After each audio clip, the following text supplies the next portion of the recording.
ঘুমের চেয়ে নামাজ ভালো আর তুমি ঘুমাইও না ঠিক মতো পড়িলে নামাজ জান্নাত তোমার ঠিকানা ঘুমের চেয়ে নামাজ ভালো আর তুমি ঘুমাইও না ঠিক মতো পড়িলে নামাজ জান্নাত তোমার ঠিকানা আমার প্রাণের ভাই বোনেরা জলদি করে উঠে যাও ওযু করে তাড়াতাড়ি নামাজ পড়তে লেগে যাও নবী বেনামাজির শাফাআত করিবেন না ঠিক মতো পড়িলে নামাজ জান্নাত তোমার ঠিকানা ঘুমের চেয়ে নামাজ ভালো আর তুমি ঘুমাইও না ঠিক মতো পড়িলে নামাজ জান্নাত তোমার ঠিকানা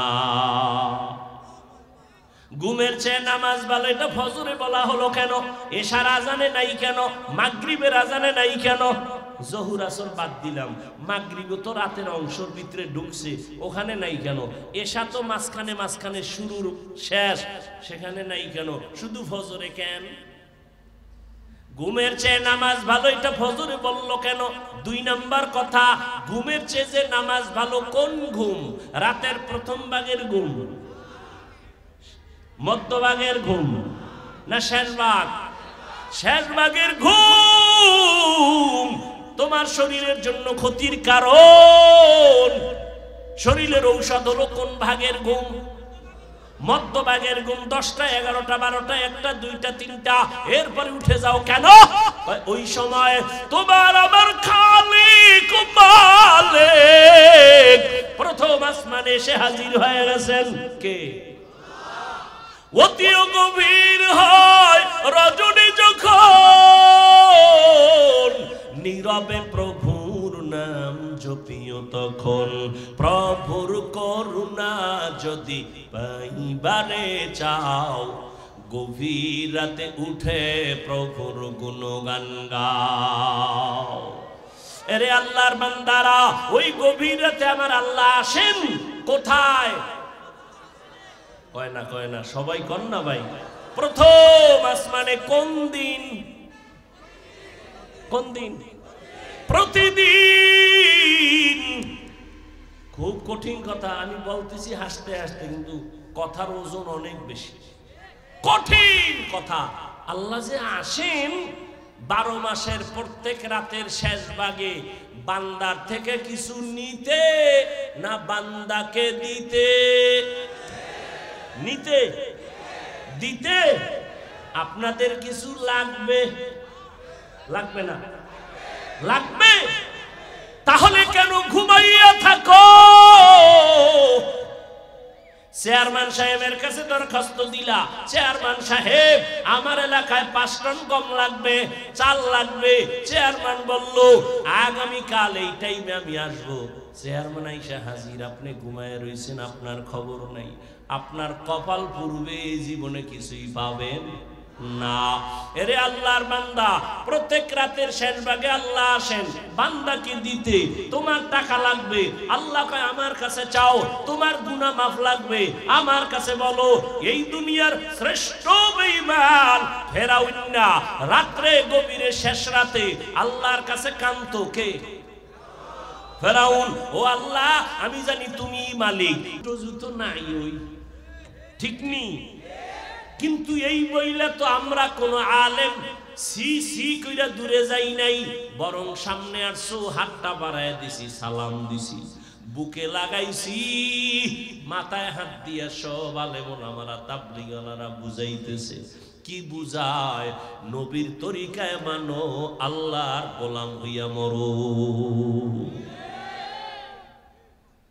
কেমনে বুঝাইলে তুমি আল্লাহর নবীর তরিকা মানবা ও যুবক তোমার মতো যুবক সন্তান জেনারেল লাইনে আছে জীবনে মাদ্রাসায় পড়ে নাই কিন্তু তোমার লাইনে থাইকা স্কুল কলেজে পড়িয়াও 5 ওয়াক্ত নামাজ পড়ে মিথ্যা বলবা না বলো আছে না নাই তোমার বিবেকটাকে জিজ্ঞাসা করো তুমি কেন পারবা না তোমার মতো যুবক র্যাব আর্মি পুলিশ বিডিআর এর চাকরি করে 5 বেলার নামাজি আসেনি তুমি কেন পারবা না?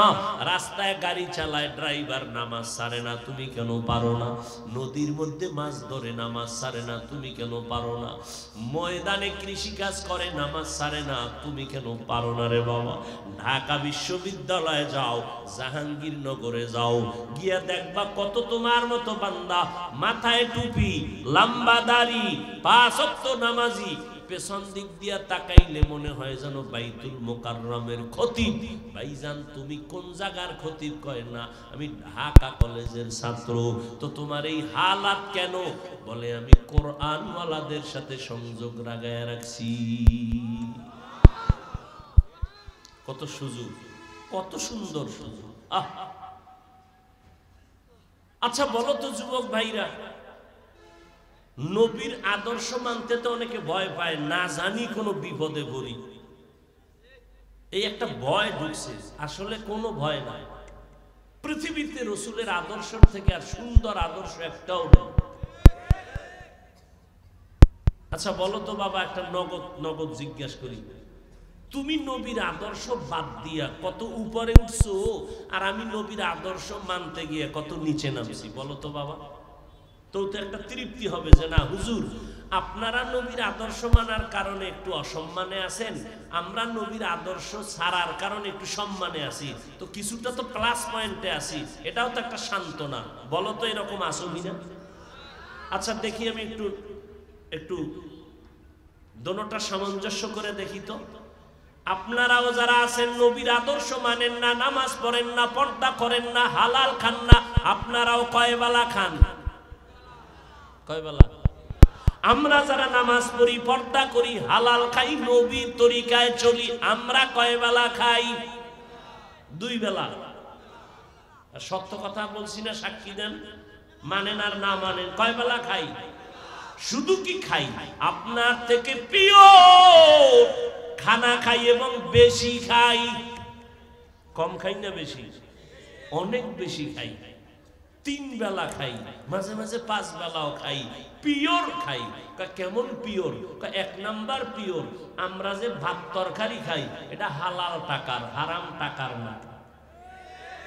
2 নাম্বার, আমরা যখন খাইতে বসি নবীর তরিকায় দস্তারখান বিছাইয়া এই সমতল জমিনে বসি, চেয়ার টেবিলে নবী নিষেধ করেছেন, এজন্য বসি না। এবং খাওয়ার আগে দোনো হাতের কবজা ধুইয়া এরপরে খাই, রসুলের সুন্নত। জাতি মানে না। পুলিশ যখন ব্যাক লইয়া কইছে হাত দোয়া লাগবে কবজা পর্যন্ত, নাইলে মরবি, এই দোয়া শুনু। ঠিক নেই? করোনা গেছে কত যুগ আগে, আর এখনো এই মেডিসিন লইয়া অফিসে ঢুকলে হে হাতে মাখে, আর কয় হুজুর আপনি একটু দিবেননি, হাতটা ধুইবেননি। আর আমরা যে এত বছর চিল্লাইছি 2 হাত ধুইয়া খানা খাইতে বসো, নবীর সুন্নাত। এখন তুমি যদি দৈনিক 10-12 ধো, সুন্নতের সওয়াব হবে না? হবে? তুমি তো সুন্নত মনে করে ধও না।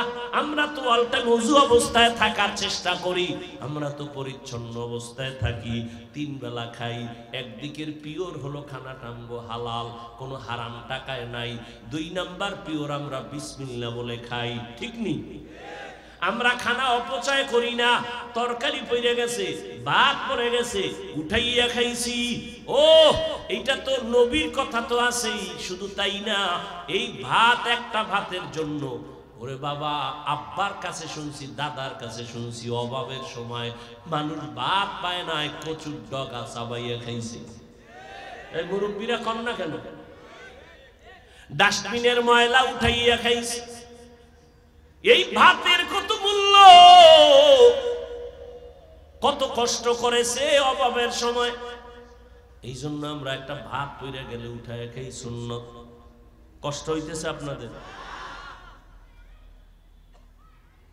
হাত দুটা উঠাইতে কিন্তু 3 সেকেন্ড লাগবে না, খালি বলবো আল্লাহুম্মা আমিন। আপনারা চিল্লাইলো আগামী 1 বছরের আগে হাত আর নিচে নামবে না।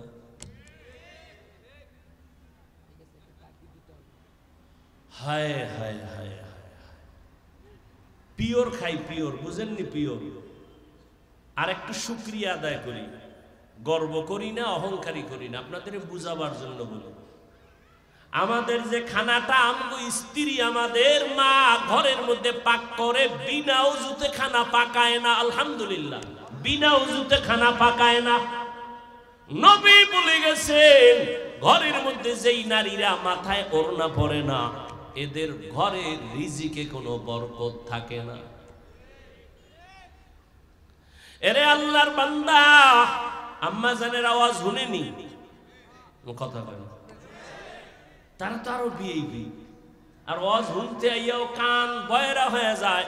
ডানে বামে কত ক্যাসেট নিয়ে আসে, বাচ্চাদের আওয়াজ। আবার ৩-৪ জন মহিলা যদি এক জায়গায় হয়, সেখানে আবার নতুন জগতের ওয়াজ চলে। ঠিক নেই? আমাকে হুজুর ওয়াজ শোনার কোনো কায়দা নেই। এরে আম্মা জান, এই আপনার সন্তানদের যতক্ষণ ওয়াজ করলাম, এই সব ওয়াজগুলো কামে লাগবে যদি আপনি মায়ের আদর্শ ভালো হয়। এই দুনিয়াতে যত সন্তান ভালো হয়েছে সব হলো মায়ের অবদান। ও আম্মা জানেরা, আপনারা নবীদের মায়ের মতো মা, সাহাবায়ে কেরামের মায়ের মতো মা, আলেমের মায়ের মতো মা। এই স্টেজে 2 জন ছাত্রকে কোরআনের হাফেজ হওয়ায় পাগড়ি দেওয়া হলো। এরা তো ওই মায়ের সন্তান। ওই মা কপাল কত ভালো, কোরআনের হাফেজের মা হয়ে গেল। এরে আম্মা জান, এই দুনিয়াতে যত সন্তান আছে ভালো। এসপি সাহেবের ব্যবহার ভালো, ডিসি সাহেবের ব্যবহার ভালো, ওসি সাহেবের ব্যবহার ভালো, চেয়ারম্যান এমপি সাহেবের ব্যবহার ভালো। আল্লাহর কসম, এগুলো তাদের নিজস্ব বাহাদুরি না, সব হলো মায়ের অবদান। খোঁজ নিয়ে দেখেন ওই এসপি সাহেব ভালো কেন, খোঁজ নিয়ে দেখবেন তার মা ভালো। এখনো বুড়া হয়ে গেছে, তাহাজ্জুদ ছাড়ে না, এরকম মহিলা নাই? তার সন্তান ভালো হবে না তো কাটটা হবে।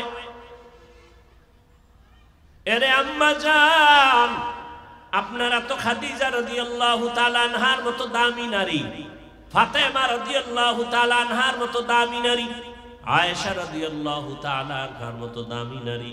আরে আম্মা জান, আপনাদের জিন্দেগি বড় সহজ, বড় শান্তির জীবন। রৌদ্র হোক বৃষ্টি হোক, বাহিরের কোনো কামাই রুজির জন্য আপনাকে আল্লাহ কষ্ট করতে নিষেধ করেছেন। ঘরে বয়ে থাকবেন, সন্তানগুলোকে আদর্শ সন্তান বানাবেন, স্বামীর মালগুলো হেফাজত করবেন, নামাজ পড়বেন, দোয়া করবেন। আপনার কষ্ট করে কোনো কাজ করা লাগবে না। আপনার খাওয়ানোর পরানের দায়িত্ব আল্লাহ অন্যের হাতে দিয়ে দিয়েছেন আপনার সম্মান ঠিক রাখার জন্য। এরে আম্মা জানেরা, সন্তানটাকে ডাক্তার বানাবেন আলহামদুলিল্লাহ, ইঞ্জিনিয়ার বানাবেন আলহামদুলিল্লাহ, প্রফেসর বানাবেন আলহামদুলিল্লাহ, তবে দাবি করে গেলাম বেয়াদব বানাবেন না। আপনার সন্তানের আচরণে যেন কোনো ডাক্তার, কোনো উস্তাদ কষ্ট না পায়, আলেম কষ্ট না পায়, মা বাপ যেন কষ্ট না পায়। আরে আম্মা জান, এই জন্য আপনার দোয়াও করতে হবে, চেষ্টাও করতে হবে। আম্মা জান, আপনি যদি সন্তান তার জন্য দোয়া করেন, চেষ্টা করেন, হয়ে যাবে। ও যুবক বাবারা, আজকে তুমিও 3 বেলা খাও, আমিও 3 বেলা খাই। নবীর আদর্শ বাদ দিয়া তোমরা ব্যবসা করো, চাকরি করো। আমরা নবীর আদর্শ ঠিক রেখে ব্যবসা করি, চাকরি করি। ও আল্লাহর বান্দারা, আপনারা নবীর আদর্শ বাদ দিয়া দেশ বিদেশ স্বাধীনভাবে সফর করেন। আলহামদুলিল্লাহ, আমরা নবীর তরিকা ঠিক রেখে দেশ বিদেশ সফর করি। কই আমগো তো পিছনে ফালাইতে পারলেন না। এমপি সাহেব দেখলেই কয় হুজুর সালামু আলাইকুম, দোয়া করবেন। মন্ত্রী মহোদয় দেখলে বলে হুজুর সালাম, দোয়া করবেন। চেয়ারম্যান সাহেব দেখা হলে তো বলে সালাম, দোয়া করবেন। টাকা দিয়ে এই সম্মান কিনা যায় না। আল্লাহ তাআলার দরবার থেকে এই সম্মান বান্দাকে দেওয়া হয়। এই সম্মান তুমি পাবা যুবক, ডাক্তার হইয়াও পাবা, তুমি ইঞ্জিনিয়ার হইলেও পাবা। তবে খোদার কসম ততদিন পর্যন্ত পাবা না যতদিন পর্যন্ত 2টা পুঁজি তুমি ধরে রাখতে না পারবা। কয় পুঁজি? আল্লাহর কসম 1 বার, আল্লাহর কসম 2 বার, আল্লাহর কসম 3 বার। ওয়াল্লাহি বিল্লাহি তাল্লাহি, খোদার কসম করে বলে গেলাম, কম্পিউটারে লেখা আগামীকালকে লেমিনেটিং করিয়া ঘরের দরজায় টানায় রাখবি। চ্যালেঞ্জ করে গেলাম, এই দুইটা পুঁজি যদি অর্জন করতে পারো মৃত্যু পর্যন্ত সম্মান থাকবে, মরণের সময় সম্মান নিয়ে মরতে পারবা। কয় পুঁজি? আর এই দুই পুঁজি যদি না থাকে, আমি বড় হুজুর হইয়াও জোতার বাড়ি খামু, তুমি বড় ডাক্তার হইয়াও তাসলিমার মতো জোতার বাড়ি খামু। কয় পুঁজি? যুবকেরা লেখা রাখিস। আর জীবনভর তো সারা রাত মোবাইলে আকামি করলি, সারাটা রাত মোবাইল হাতে নিয়ে কবিরা গুনা কবিরা গুনা কবিরা গুনা কবিরা গুনা বানায় বলছি। ও যুবক, মরার পরের ফিডাফিডি তো আছে আমাকে হুজুর গো কথা, কিন্তু এটির আগে কি আছে জানো নি? আজকে একটা ভালো কাজ করবা, বাসায় গিয়া মোবাইলটা তো চালাবা, বাবাই কইলেও ফিরবা না, পিসাব কইলেও ফিরবা না, যেহেতু চালাবা অতএব আজকে একটা ভালো কাজ করো, বাসায় গিয়ে গুগলে সার্চ দিও। মোবাইলে গুগলে সার্চ দিবা, এই মোবাইলের দ্বারা তোমার নগদ কি ক্ষতি করতেছে সার্চ দিও। ওখানে কিন্তু তোমগো গুরুরা বসা, আমগো হুজুর না। হুজুর গো কথা তো তোমরা মূল্য কম দাও, তোমগো প্যান্ট শার্ট টাইওয়ালারা যখন কয় এটারে খুব মূল্য দাও। তাহলে গুগলে সার্চ দিয়ে দেখবা এই মোবাইলে তোমার কি ক্ষতি করলো। চোখের পাওয়ার নিয়ে গেল, কানের পাওয়ার নষ্ট, হার্ট দুর্বল, মাথা ব্যথা বেশি, কিডনির উপরে আক্রমণ। বান্দা অল্প টাইমে দেখবা বিছানায় শুয়ে শুয়ে কাঁদবা, তোমার চোখের পানি মোছার কাউকে পাইবা না। কয় পুঁজি?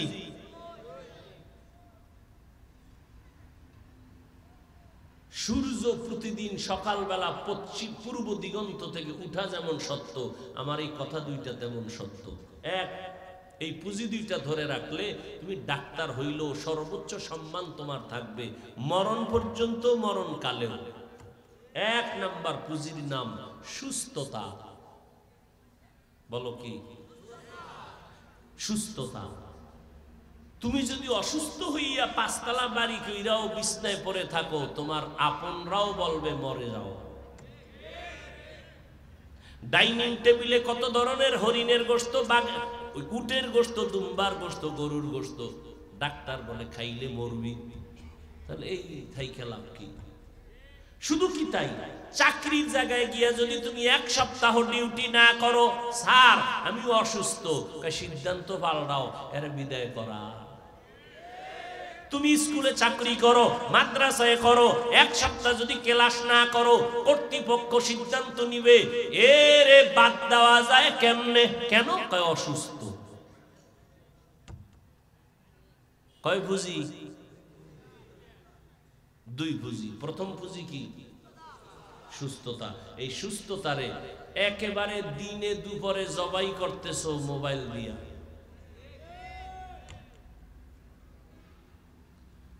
সমস্ত চিকিৎসা বিজ্ঞানীরা একমত, গুগলে সার্চ দিও, সমস্ত চিকিৎসা বিজ্ঞানীরা একমত, মানুষের সর্বোচ্চ সুস্থতার জন্য আল্লাহর পক্ষ থেকে একটা ফ্রি মহা ঔষধ আল্লাহ দিয়েছেন। বান্দার চূড়ান্ত সুস্থতার জন্য একটা মহা ঔষধ আছে, ফ্রি রাতের ঘুম।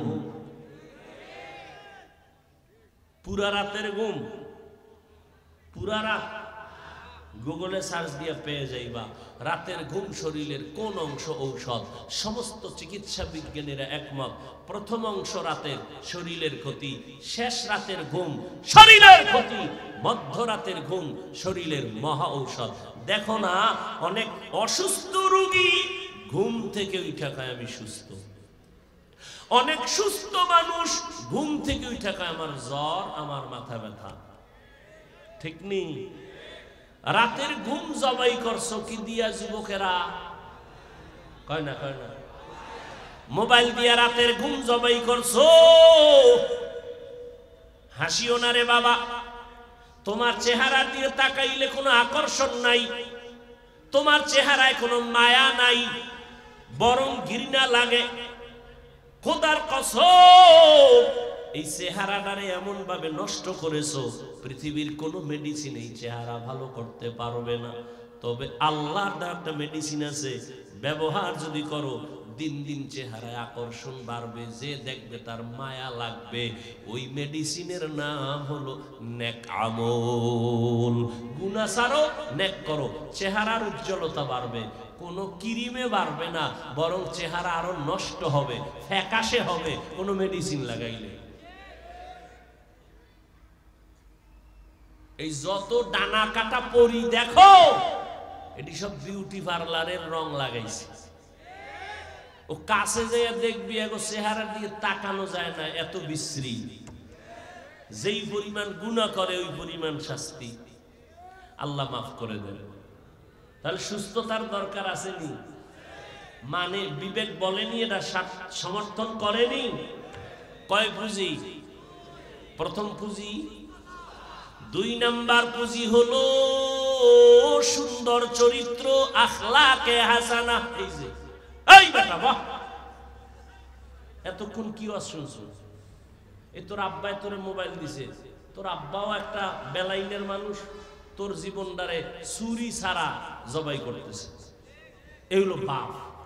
সন্তানের হাতে মোবাইল যারা, যেই বাপ মা দিছে, এরা সন্তানের জীবনকে জবাই করার একটা অদৃশ্য ছুরি দিয়া সন্তানের জীবনকে জবাই করে দিল এই মা বাবা। এই জন্য কোরআন শরীফের সূরা আহজাবের 67 নাম্বার আয়াত, সূরা আহজাব আয়াত নাম্বার 67, সন্তানেরা আল্লাহর আদালতে মা বাবার বিরুদ্ধে কিয়ামতে মামলা করবে। মামলা রেডি থাকেন আব্বা আম্মারা, টের পাইবেন ওই দিন কত ধানে কত চাল, সব মজা বুঝবেন ওই দিন। এই যে ছোট ছোট বাচ্চাদের হাতে মোবাইল দিছে বাবা আম্মা জান, আহ, সেদিন একজন বড় লোক, ছোট লোক না বড় লোক, বড় লোক আমার আপন মানুষ, আইসা আমার বাসায় একদিন যাবেন, দোয়া করবেন। আমি কি যাবো সময় পাইলে? সময় তো পাই না। কয় না, বাচ্চার মা দাওয়াত দিছে। আমি বললাম বাচ্চার মা দিছে কেন? ভিতরে কারবার আছে। কি কারবার? কয় আমার সন্তানটা অসুস্থ। বলে কেমন অসুস্থ? কয় আলহামদুলিল্লাহ অনেক ভালো। সন্তানের 5 বছর হইছে, একবারও আব্বু কইয়া ডাক দেয় না, আম্মু বলে ডাক দেয় না। আমি কই মোবাইলের গজবে পাইছে? কয় হ্যাঁ, অল টাইম মোবাইল দেখতে দেখতে আব্বু কইতেও পারে না, বাংলা ভাষাই বুঝে না। ইন্টারন্যাশনাল হয়ে গেছে 5 বছরে, ইন্টারন্যাশনাল হয়ে গেছে। মাঝে মাঝে ডেডি কয়, ডেডি। বেচারা কাইন্দে দিছে আমার দল। আপনারা তো হাসতেছেন, এ আব্বা আম্মারা হাসতেছেন না? সন্তানের 12টা বাজাই আপনি হাসতেছেন? আপনি বাপ নামের অযোগ্য বাবা, সন্তানের জীবনকে নষ্ট করে দিয়েছেন আপনি।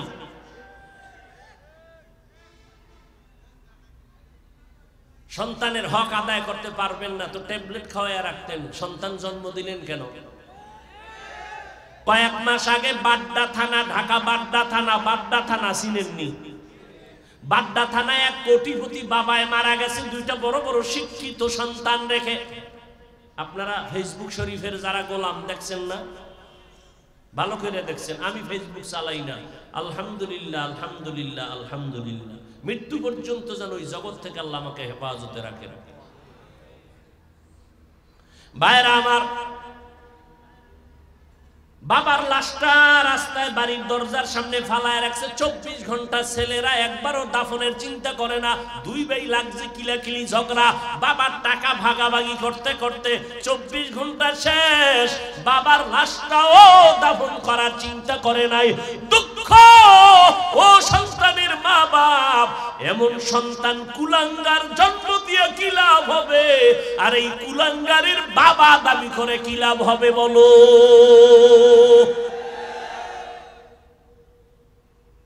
এই যে যুবকরা দেখেন না, 25-30 বছর বাসায় যাইয়া প্যান্ট শার্টটা খুইলা থুইয়া দেয়, আম্মা জান আছে চাকরানি ধুইয়া দিবে, খানায় বইয়া প্লেটটা পর্যন্ত খাইয়া দৌড়, মায়ে ধুইব, মা তো চাকরানি।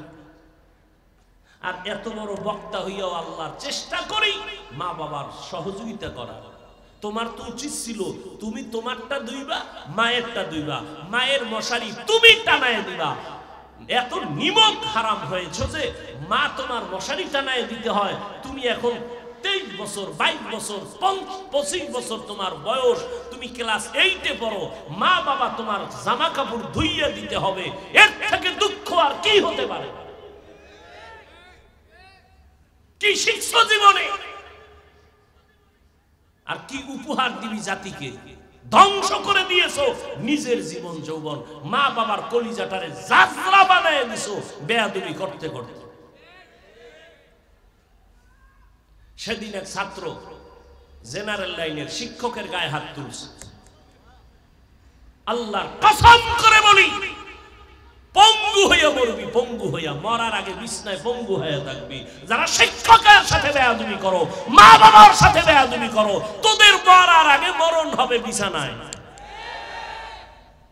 মরার আগে মরণ বুঝো, চোখ থাকতে অন্ধ। মাওলায় চোখের পাওয়ার নিয়ে যে গাড়ির তলে ফিরে দেখবি যে আঙ্গুল নাই, পাও নাই। কত আর মা বাবারে কাঁদাবি, আল্লাহ তো বরদাস্ত করতে পারে না। চোখের পানির বরদোয়া বড় মারাত্মক। আল্লাহ আমার যুব সমাজকে, সন্তানগুলোকে মা বাবার বেয়াদবির থেকে হেফাজত করেন। আমার প্রত্যেকটা ছাত্র ছাত্রীকে শিক্ষকদের সাথে খারাপ আচরণ থেকে হেফাজত করেন। এক কথায় বলবো, আল্লাহ আমাদের সবাইকে আদবওয়ালা বিনয়ী জিন্দেগি দান করেন। কষ্ট হইতেছে? আর একটু সামনে আগাবো। কয় পুঁজি? প্রথম পুঁজি কি? প্রথম পুঁজি কি? দ্বিতীয় পুঁজি